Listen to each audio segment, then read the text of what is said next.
So you're in a relationship and you're not happy. And I'm speaking to the men and the women.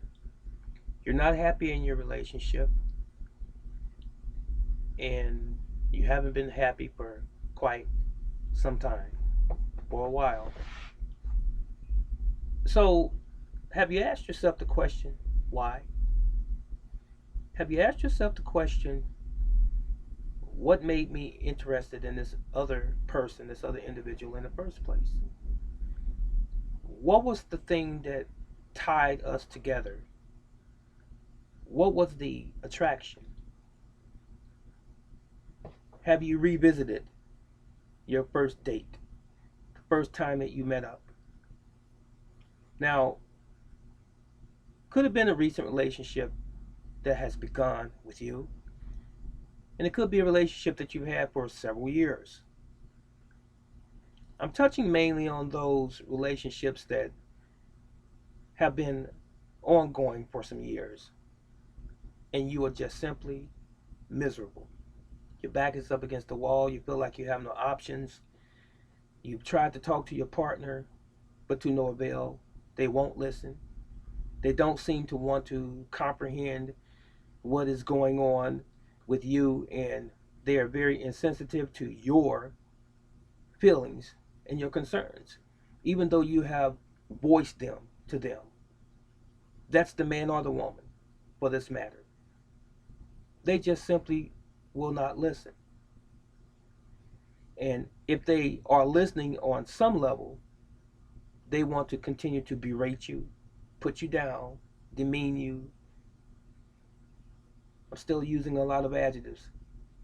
Down you, degrade you, vilify you, or attempt to, at least, even name call. And all you have tried to do was to bring some balance, to come to some sort of median or some middle ground. But again, they're not listening and they won't listen. You know what I realized? You've heard the expression, it takes two to tangle. But I've realized throughout my life that both partners could have some issues in the uh, separation from a relationship that they have had ongoing for a while. And that's not unreasonable.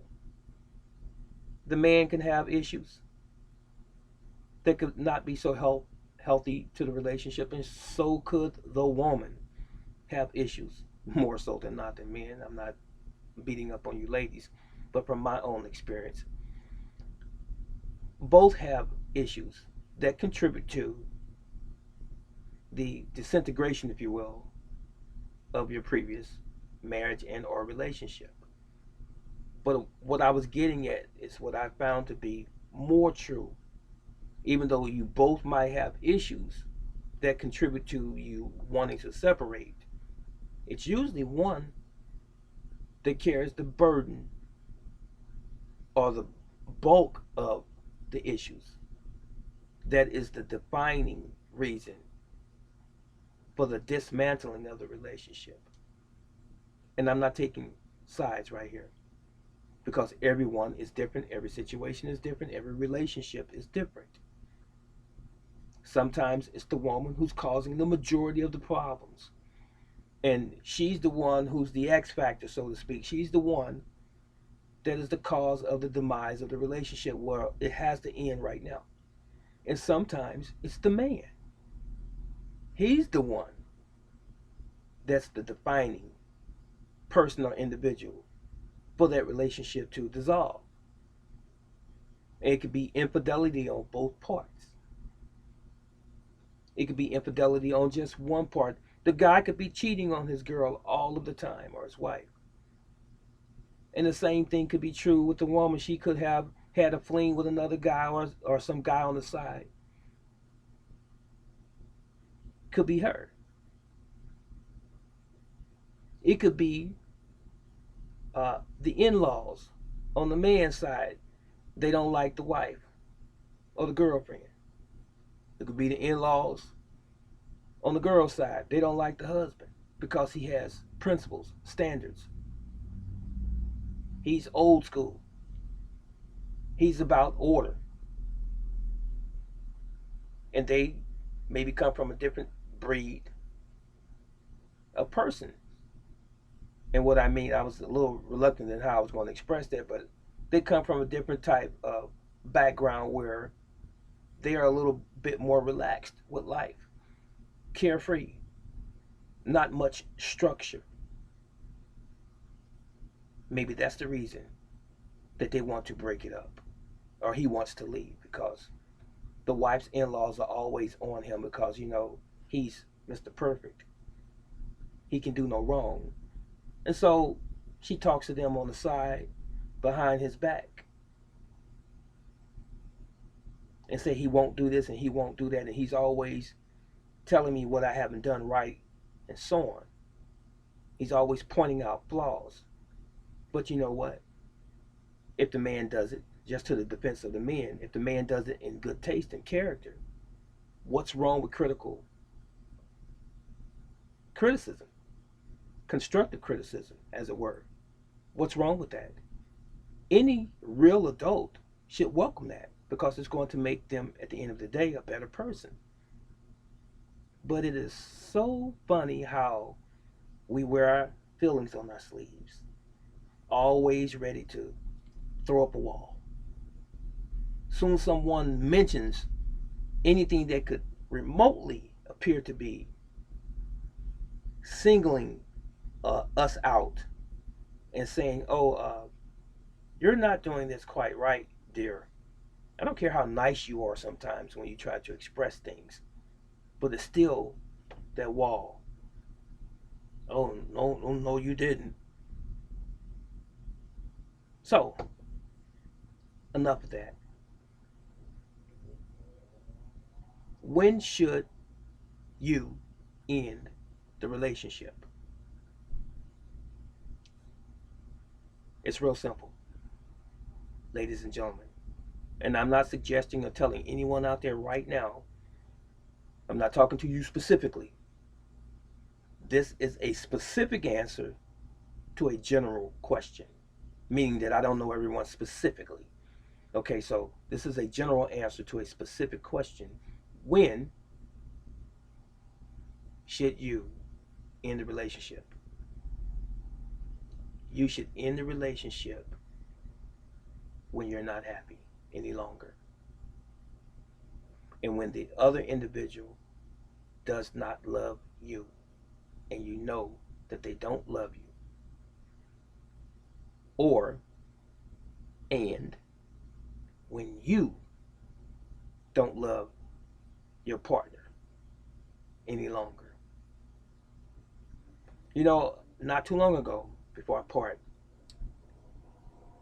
someone was telling me that they experienced a friend of theirs who was married to someone, and the friend had expressed to them that he was going through some issues in his family situation, family matters, as it were, with his companion. And when this gentleman came around, he said, I went to talk to my friend's wife just to say hi, and I got this strange and odd, eerie feeling from her. It was a very cold feeling that I had never experienced from her before. And he said it was just strange. And I told him, if you received that energy from her, I say, chances are she's always been that type of individual. Maybe she was only painting a certain picture to you, how she wanted you to perceive her. You see, very rarely, and I'm being nice when I say this, very rarely would an individual who is legitimately a good, upstanding, pure-hearted individual, kind individual, very rarely will that individual ever flip and become the opposite of who they are. But it's easier for someone who's already a negative individual, who have a not so nice disposition, a nasty attitude, a little narcissistic by nature sometimes. It's easy for them to portray something that they're not initially, to make you believe or try to convince you that they're not that negative person. Because if that first impression is that they're kind and nice because they're smiling in front of your face and appearing to be genuine, and then later on you see something different, what you saw later on is who that person has always been. They just didn't want you to know who they really were. And oftentimes it takes certain circumstances for the person to take off the mask and for you to see them for who he really is, or even who she really is. But they're not flipping the script. They've always been that way. You just didn't know it. So now, when does one end the relationship again? Regardless of whatever your motivation was in getting into that relationship or that marriage in the very beginning, I say to you, if your partner doesn't love you and you love them unconditionally, say it again, if your partner does not love you and you have loved them and expressed love to them unconditionally, and you know this to be true, it's time to go. And if you don't love your partner, we'll flip it on the other side. If you don't love your partner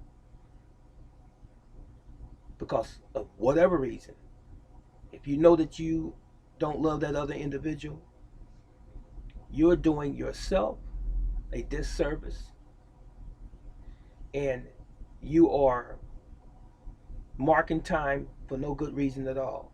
You are there for no good reason at all.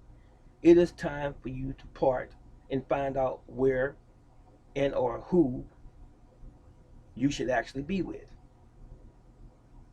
You don't need to be there.